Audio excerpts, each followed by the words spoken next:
Hey guys, welcome back to The Readers. I hope you are having an amazing day. Let's get right into the stories. The first one is an entitled People's Story. This whole mess started when I inherited my grandparents' property about 3 years ago. It's a beautiful 5-acre plot with a charming farmhouse that's been in our family since the 1940s. The house sits on a small hill surrounded by mature oak trees, with a good chunk of open land that slopes down toward what used to be farmland.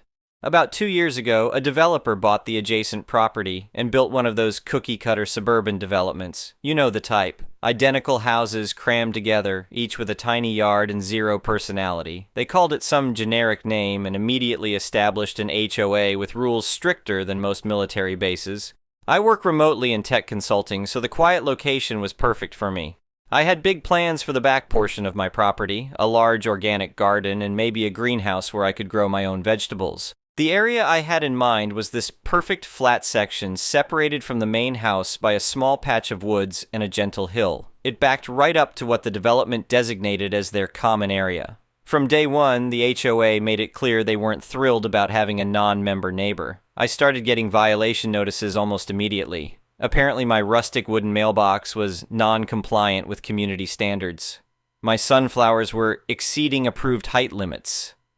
The fact that I wasn't even part of their HOA didn't seem to matter to them.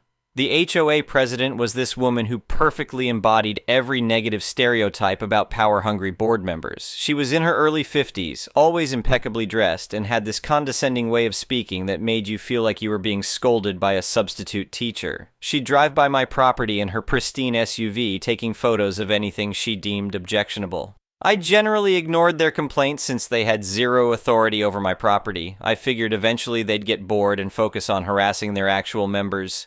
Boy, was I wrong about that. The real trouble started when I had to leave town for 2 months to care for my uncle who'd had a stroke. It was a difficult time, and honestly, the last thing on my mind was what might be happening back home. I arranged for a neighbor to check on the house occasionally and keep an eye on things, but the property's fairly secluded and you can't see the back section from the road. When I finally returned home in early summer, I was exhausted and looking forward to some peace and quiet.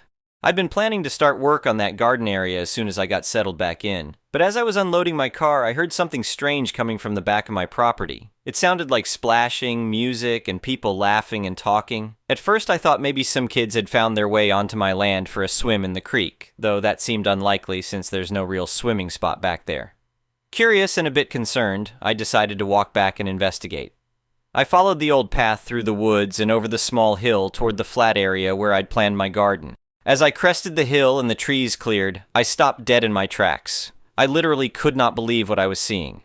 Where my future garden was supposed to be, there was a brand new in-ground swimming pool. Not just any pool, this was a full setup with a concrete deck, professional landscaping, lounge chairs, umbrellas, and even a decorative fence around the perimeter. A large professional sign read, "Welcome to Community Pool, Residents Only." There were at least a dozen people using the pool. Families with kids, teenagers playing volleyball, adults lounging with drinks. They were acting like they'd been coming here all summer, completely at home on what was definitely my private property. I stood there for probably a full minute trying to process what I was seeing. This wasn't some mistake or misunderstanding. Someone had spent serious money to build this pool, and they'd built it squarely on my land.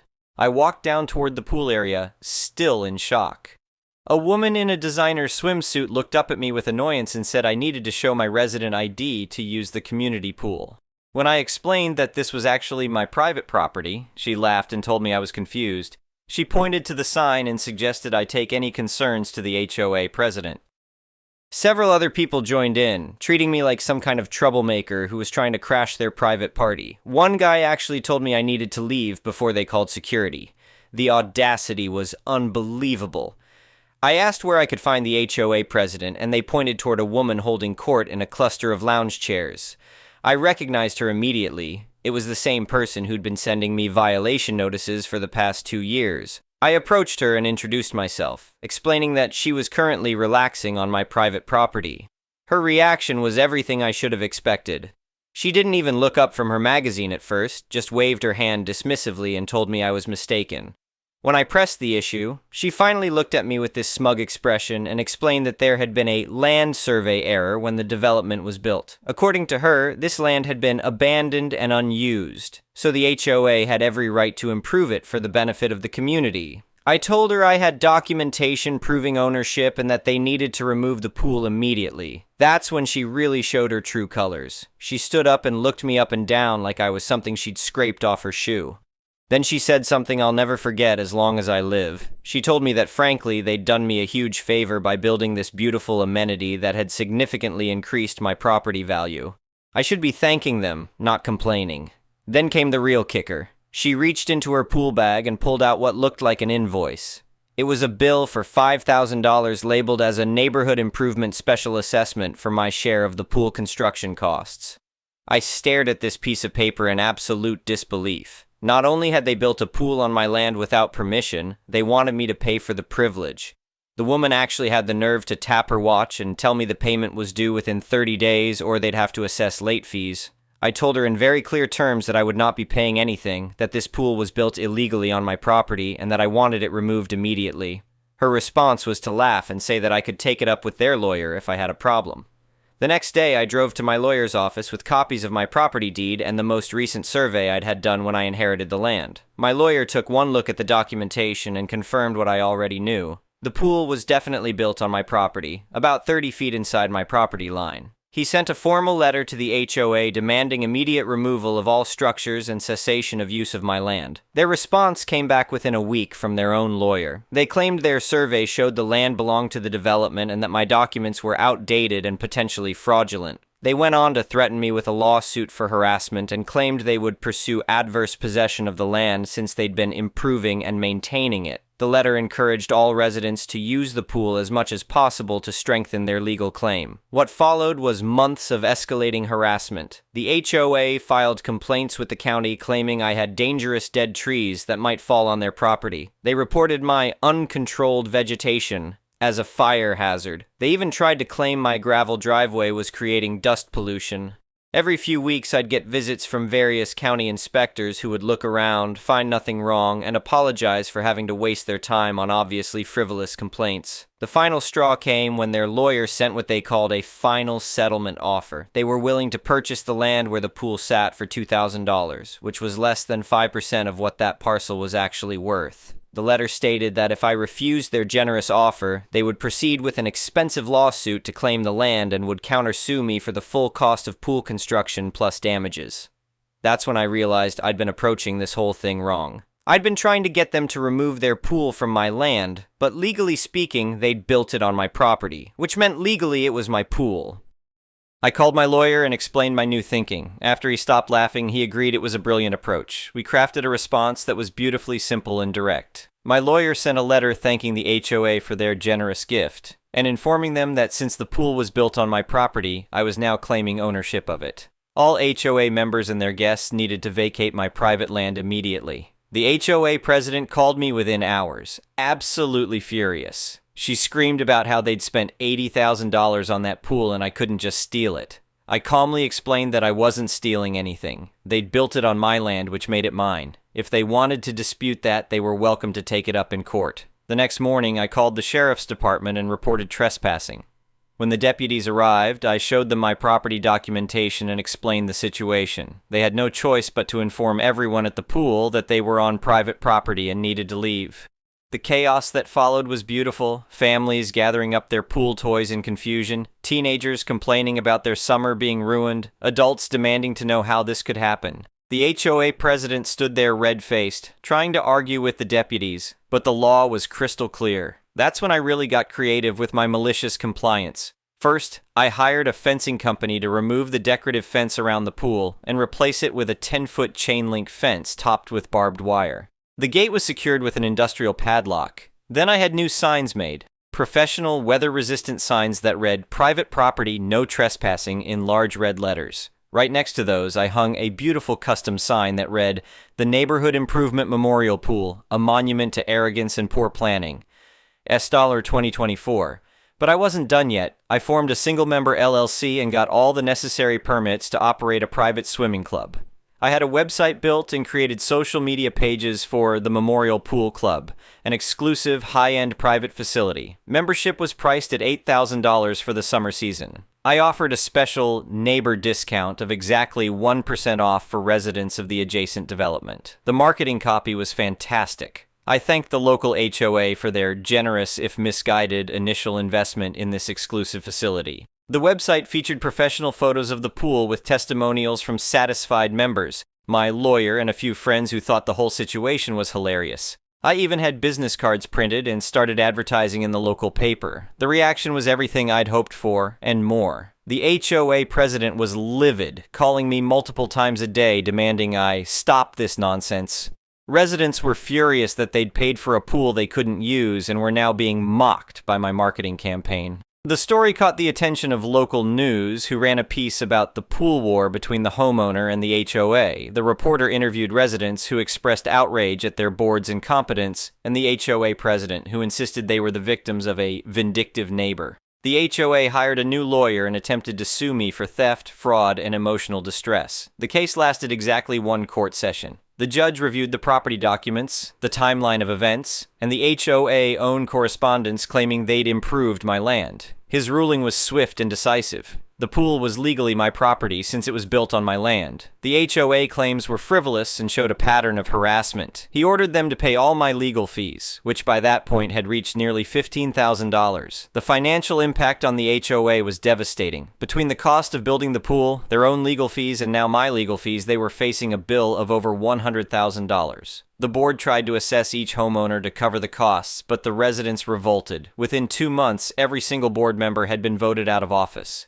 The HOA president was forced to resign in disgrace and actually moved out of the development entirely. Several residents even talked about suing the former board members personally for their negligent handling of the situation. I spent most of that summer operating my exclusive club. I actually did have a few legitimate members, people who heard about the story and thought it was hilarious enough to pay for pool access. Mostly, though, it was just me and some friends enjoying the fruits of the HOA labor. As fall approached, I decided it was time for the final phase of my plan. I hired a demolition crew and had the entire pool filled in and removed. The concrete was broken up and hauled away, and I brought in premium soil and compost to restore the area. Over the winter, I planned out my original vision for the space. Come spring, I planted the large organic garden I'd always wanted, complete with raised beds, fruit trees, and a beautiful greenhouse. The space was transformed into something genuinely productive and beautiful. The final touch was a small plaque I had made and placed near the greenhouse. It read, "In memory of poor decision-making, may future generations learn from the mistakes of the past." Just before the anniversary of this whole mess, I sent a thank you card to the former HOA president's forwarding address. Inside was a photo of my thriving garden where the pool used to be. I wrote a simple note thanking her and the former board for their investment in my property and noting how their contribution had truly blossomed into something wonderful. Looking back now, the whole experience taught me a lot about standing up for yourself and the power of creative problem solving. The former HOA spent $80,000 to build me a pool, provided months of entertainment, and ultimately funded the legal victory that paid for my dream garden. Sometimes the best revenge isn't getting mad, it's getting creative and letting entitled people destroy themselves with their own arrogance. I'm sitting in my garden as I write this, surrounded by tomatoes and peppers that grew from soil that used to be the bottom of someone else's pool. Life has a funny way of working out sometimes.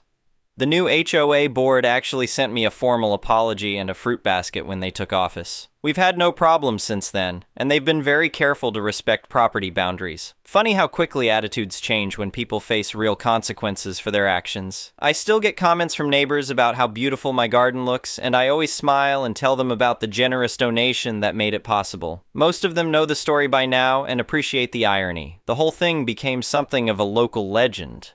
I still occasionally get calls from people dealing with their own HOA problems asking for advice. My answer is always the same. Know your rights, document everything, and never underestimate the power of creative compliance. Would I do anything differently if I could go back? Honestly, probably not. Justice was served, I got my dream garden, and everyone learned a valuable lesson about respecting other people's property. Plus, I have a story that never fails to entertain at dinner parties. The moral of the story is simple. If you're going to act like you own something that isn't yours, you better be prepared for the actual owner to take you up on that claim. And if you're going to pick a fight with someone who works in problem solving for a living, you better make sure you have your facts straight first. These days, I spend my evenings in the garden, watching the sunset and listening to the peaceful sounds of nature. No splashing, no pool parties, no entitled people demanding things they have no right to. Just the quiet satisfaction of knowing that sometimes, if you're patient and clever enough, the good guys really do win in the end. Update. 6 months later, the saga continues.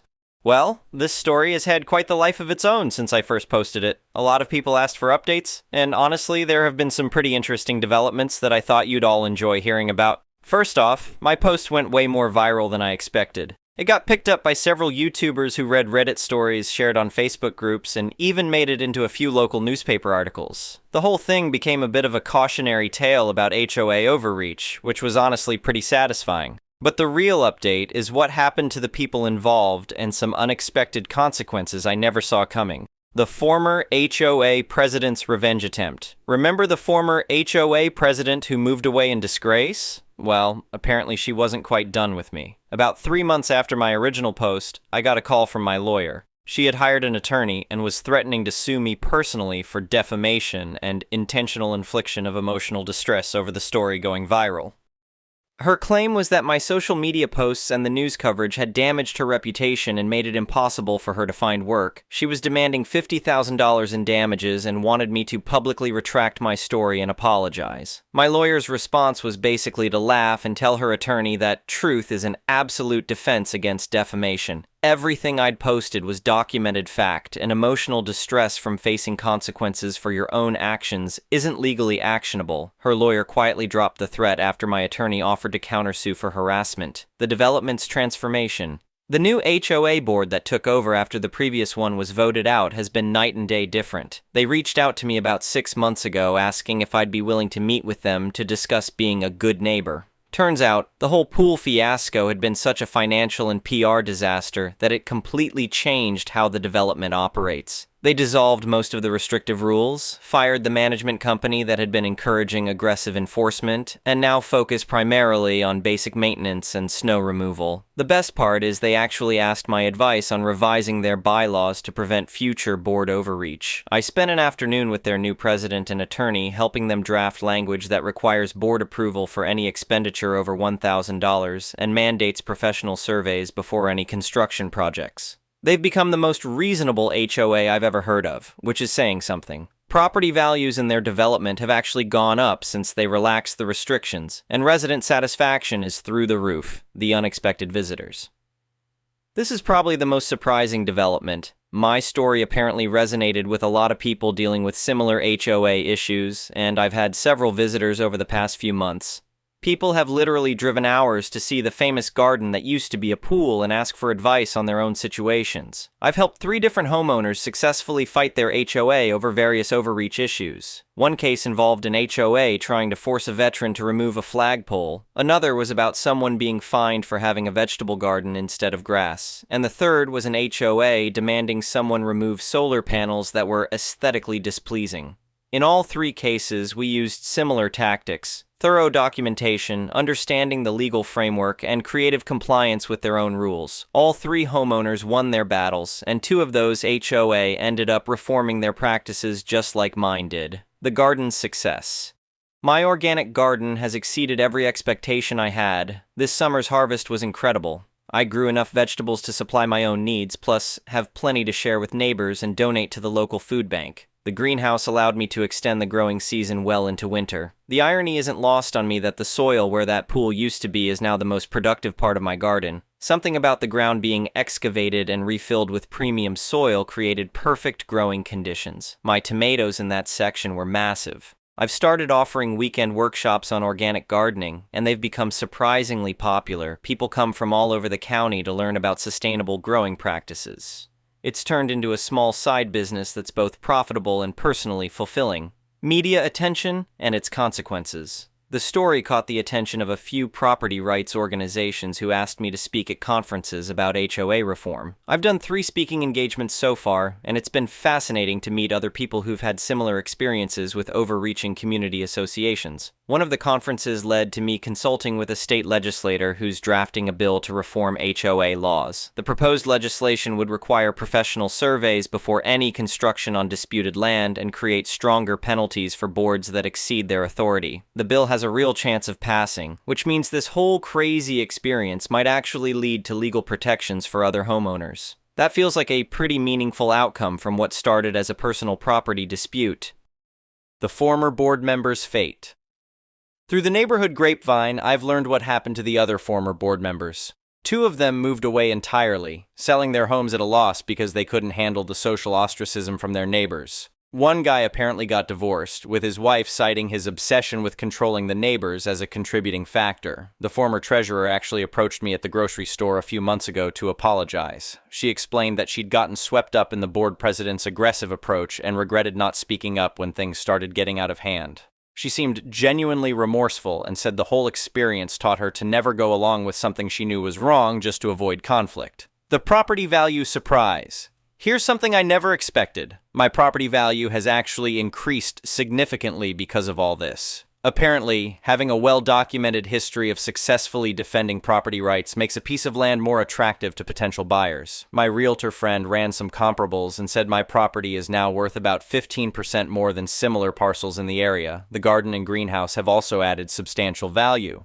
What started as an act of defiance against an entitled HOA has turned into one of the best investments I've ever made. Legal precedent. My case has actually been cited in several other property disputes across the state. My lawyer tells me it's become something of a textbook example of how property law works when dealing with unauthorized improvements. Law students at the state university are apparently studying it as part of their property law curriculum. It's surreal to think that my pool war has become an educational tool for future lawyers.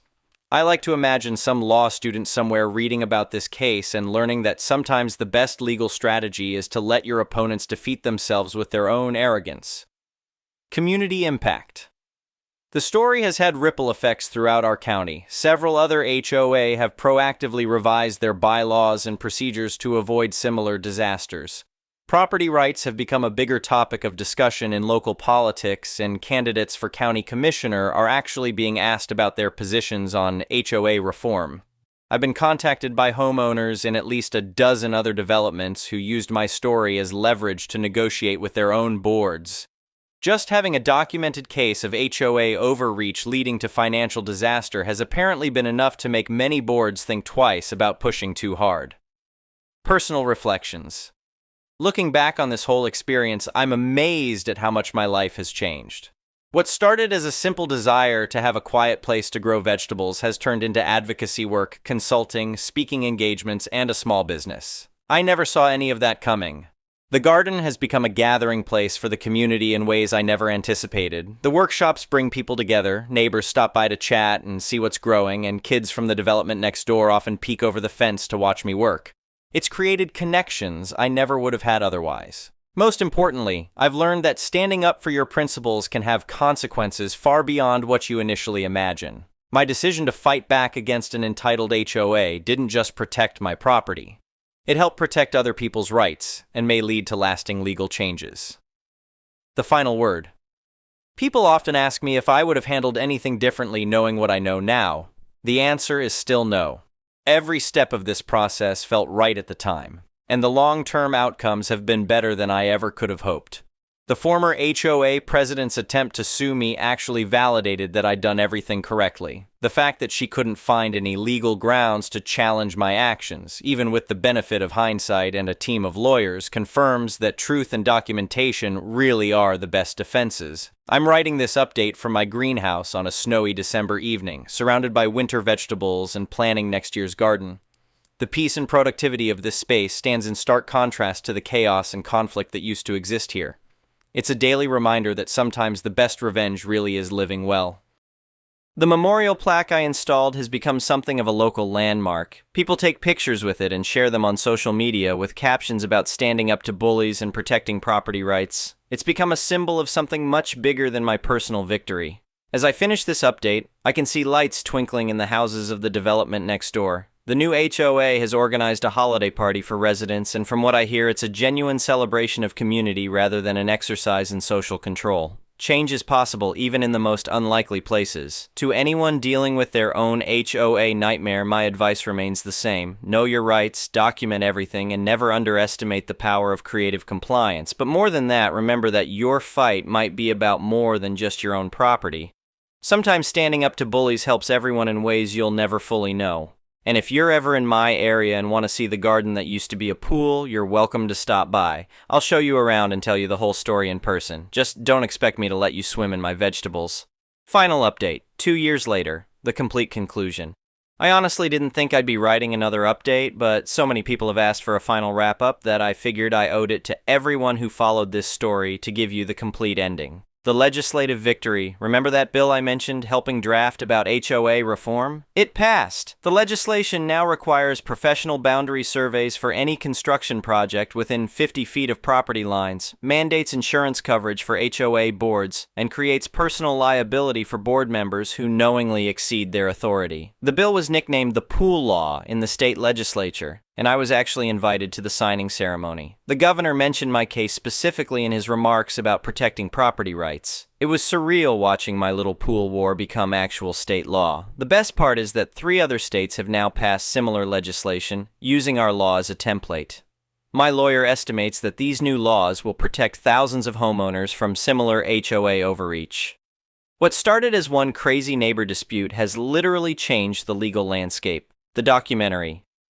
This is probably the wildest development. A documentary filmmaker reached out last year wanting to tell the story. The film is called Fenced In: America's HOA Problem, and my case is featured as the central story, with several other similar situations from around the country. The documentary premiered at a film festival and has been picked up by a streaming service. I got to attend the premiere, which was both exciting and weird. Seeing actors reenact my confrontations with the former HOA president was definitely surreal. The filmmaker interviewed the former HOA president for the documentary. She's apparently working as a real estate agent in another state now and still insists she did nothing wrong. She claimed I ambushed her with legal technicalities and that reasonable people would have just paid the assessment. Some people never learn. The garden's evolution. My little garden has grown into something I never could have imagined. I now have a waiting list for my weekend workshops, and I've started offering online courses in organic gardening. The greenhouse has been expanded twice, and I've added a small farm stand that operates on the honor system. The memorial plaque has become a legitimate tourist attraction. The county tourism board actually includes it on their quirky local landmarks map. People come from all over to take pictures and hear the story. I've had visitors from as far away as Europe who heard about the case and wanted to see where it all happened. I've also started a scholarship fund for law students studying property rights. It's funded partly by the profits from my gardening workshops, and partly by donations from people who were inspired by the story. We've given out 12 scholarships so far to students who want to help homeowners fight HOA abuse. The neighborhood today.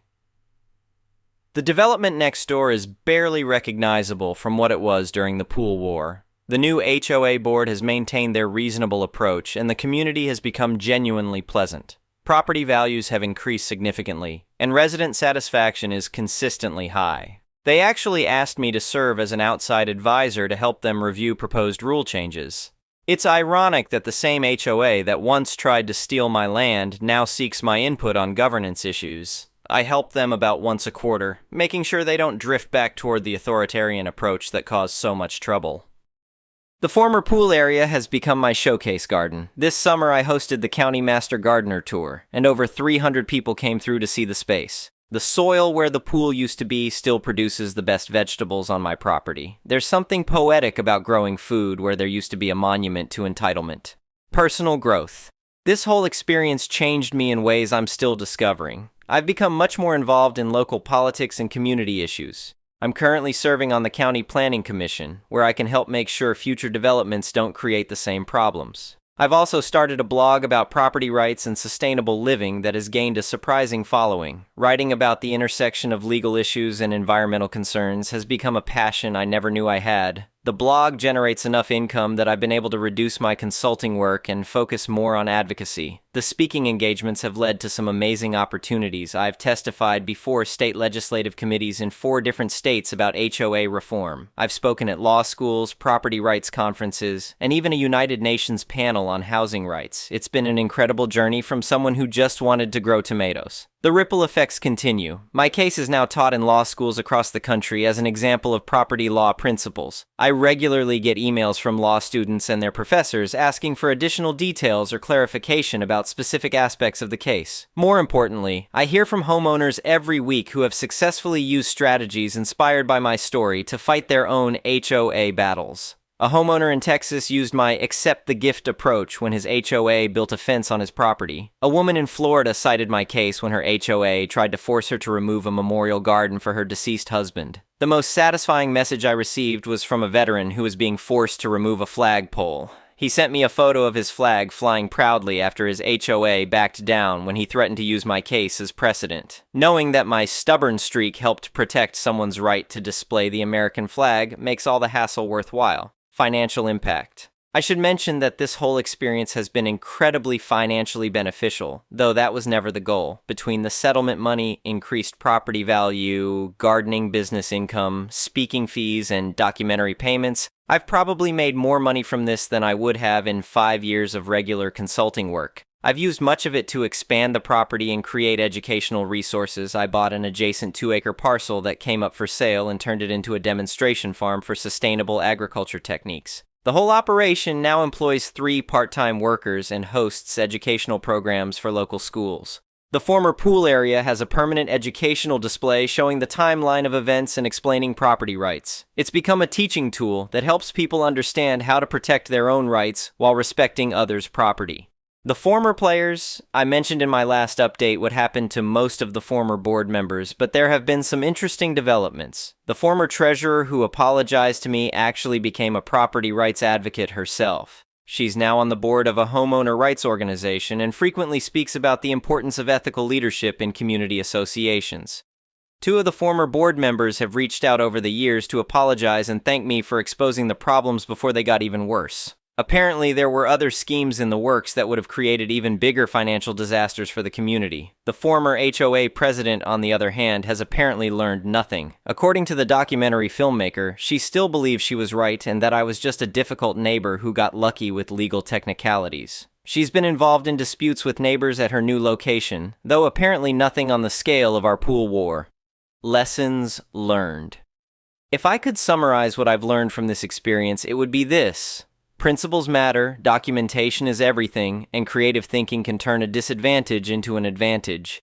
But more than that, individual actions can have consequences far beyond what you imagine. I thought I was just protecting my property from an entitled neighbor. I had no idea I was starting a chain of events that would lead to legislative changes, a documentary, and a small movement for property rights reform. Sometimes the right action at the right time can change everything. The key insights I share with people facing similar situations are: 1. Know your rights and document everything meticulously. 2. Don't get emotional. Stay focused on facts and law. 3. Sometimes the best defense is a creative offense. 4. Your individual fight might help many other people. 5. Patience and persistence usually win over anger and aggression. Looking forward. I'm writing this final update from the same greenhouse where I wrote the previous ones, but everything has changed. What used to be a quiet retirement project has become a mission to help other people protect their rights and build stronger communities. I'm currently working on a book about property rights and community governance that should be published next year. The working title is The Pool Wars: How One Garden Grew into a Movement. It will include practical advice for homeowners, case studies from around the country, and a blueprint for HOA reform. I'm also partnering with a legal aid organization to provide free consultations for homeowners facing HOA abuse. We're creating a network of volunteer attorneys who can help people who can't afford to fight back on their own. The goal is to make sure that property rights aren't just for people with enough money to hire lawyers. The Memorial. The memorial plaque has been joined by a larger installation that tells the complete story of the property's transformation. It includes before and after photos, a timeline of events, and information about the legal and legislative changes that resulted. The County Historical Society has designated it as an official landmark, but the real memorial is the garden itself. Every season brings new growth, new visitors, and new opportunities to share the message that individual action can create lasting change. The vegetables that grow in the soil where a stolen pool once sat are a daily reminder that something beautiful can emerge from conflict if you handle it the right way. Final thoughts. People sometimes ask if I miss the excitement of the pool war period. The answer is absolutely not. I much prefer the quiet satisfaction of watching my garden grow and knowing that my small contribution has made life better for other homeowners facing similar challenges. The pool war taught me that you don't have to be the loudest person in the room to win. You just have to be right, be persistent, and be creative. Sometimes the best victory is turning your opponent's weapons into your tools.